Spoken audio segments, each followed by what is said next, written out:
ಕೆಲವೊಂದ್ಸಲ family, work life, health ಎಲ್ಲದನ್ನು manage ಮಾಡ್ಕೊಳ್ಳೋದ್ರ ಜೊತೆಗೆ ಸೋಷಿಯಲ್ ಮೀಡಿಯಾನ ಬ್ಯಾಲೆನ್ಸ್ ಮಾಡೋದು ಸ್ವಲ್ಪ ಕಷ್ಟ ಆಗ್ತಾ ಇತ್ತು.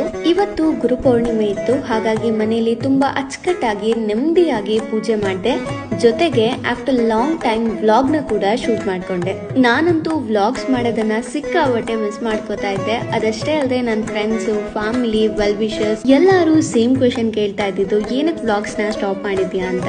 ಅಂಡ್ ಯೂಟ್ಯೂಬ್ ಕೂಡ ಮಾನಿಟೈಸೇಷನ್ ಆಗಿದೆ. At this moment I really didn't want to give up. ಅದಕ್ಕೆ slowly getting back on my track. ಇನ್ಮೇಲೆ ವೀಕ್ಲಿ ಟ್ವೈಸ್ ಆದ್ರೂ ವ್ಲಾಗ್ಸ್ ನ ಮಾಡೋಣ ಅಂತ ಡಿಸೈಡ್ ಮಾಡಿದ್ದೀನಿ. ಬ್ರೇಕ್ಫಾಸ್ಟ್ ಗೆ ಸಿಂಪಲ್ ಆಗಿ ಟೊಮೆಟೊ ರೈಸ್ ಮತ್ತೆ ಮೊಸರನ್ನ ಮಾಡ್ಕೊಂಡಿದ್ದೆ. ಹಾಗೆ ನನ್ನ ಕ್ಲೈಂಟಿಗೆ ಇವತ್ತು ಫುಡ್ ಶೂಟ್ ಸ್ಕೆಡ್ಯೂಲ್ ಆಗಿತ್ತು. ಲೊಕೇಶನ್ ಗೆ ಹೋಗಿ ಶೂಟ್ ನ ಮುಗಿಸಿ ವ್ರಾಪ್ ಅಪ್ ಮಾಡಿ ಅಲ್ಲೇ ಲಂಚ್ ಕೂಡ ಮುಗಿಸ್ಕೊಂಡ್ವಿ. ಸಂಜೆ ನನ್ನ ಫ್ರೆಂಡ್ ಮನೆಗೆ ಹೋಗಿ ಶೂಟ್ ಡೇಟಾನ ಕಾಪಿ ಹಾಕಿಸ್ಕೊಂಡು ಮನೆಗೆ ಬಂದೆ. ಹಾಗೆ ಇವತ್ತು ಹುಣ್ಣಿಮೆ ಇದ್ದಿದ್ರಿಂದ ಫುಲ್ ಮೂನ್ ಮ್ಯಾನಿಫೆಸ್ಟೇಷನ್ ಅನ್ನ ಮಾಡಿ ಮಲ್ಕೊಂಡೆ.